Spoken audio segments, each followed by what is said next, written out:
సరైన దారిలో ఉంది. బికాజ్ 1 class 1 teacher అనేది భారతదేశంలో మొత్తంలో చర్చ ఉంది. నేను అనుకుంటాం ఆంధ్ర రాష్ట్రం will be among the top 3 in the country where we are able to do 1 class 1 teacher in primary. 45 ఇచ్చాం సార్, తగ్గించాం. ఆ ట్రైబల్ ఏరియాలో ఇంకా తగ్గించాం, వాళ్ళకి అక్కడ లోకల్గా అవకాశం ఇచ్చాం. దానివల్లనే 9,600 వచ్చినాయి సార్. అది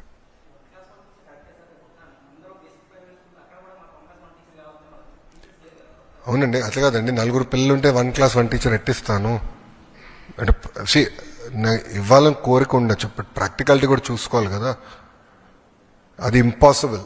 కానీ నాకు అడ్మిషన్స్ పెరిగితే ఆటోమేటిక్గా వాళ్ళు అర్హులు అవుతారు అని అది నేను ఇస్తాను. That I'll take care. No DSC నేను ఎవ్రీ ఇయర్ ఇస్తానని చెప్పా కదా. డిఎస్సి నేను మీరు మీడియాలో నేను ప్రెస్ రిలీజ్ ఇచ్చా కదా, every year we're going to do DSC అమ్మా, నో సెకండ్ థాట్స్. గత ప్రభుత్వంలో కాదు.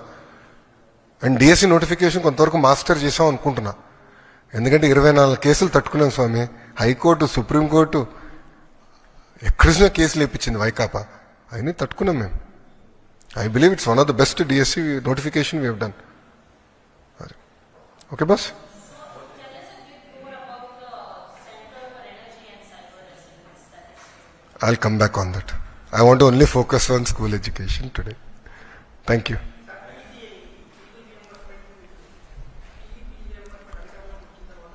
ఎస్ సార్, అది విదేశీ విద్య కూడా మేము డిస్కస్ చేస్తున్నాం. మోడల్ ఒకటి ఏర్పాటు చేయాలమ్మా. We are working on it, will come back. అందుకే చెప్పా కదా, హైయర్ ఎడ్యుకేషన్ పైన స్కిల్ డెవలప్మెంట్ కొంచెం ఎక్కువ టైం పెట్టాలి, అది స్ట్రీమ్ లైన్ చేయాలి. ఫీ రింబర్స్మెంట్ కూడా స్ట్రీమ్ లైన్ చేయాల్సిన అవసరం ఉంది. అది మేము డైరెక్ట్గా ఎటుగో కాలేజ్ అకౌంట్లో వేస్తాం. తల్లిదండ్రులకు ఎలాంటి ఇబ్బంది లేదు, డైరెక్ట్ కాలేజ్ అకౌంట్లో వేస్తాం. సో తల్లిదండ్రులకు ఇబ్బంది లేకుండా చూసుకునే బాధ్యత మాది. అది అవునండి, no bag day. Yes, work book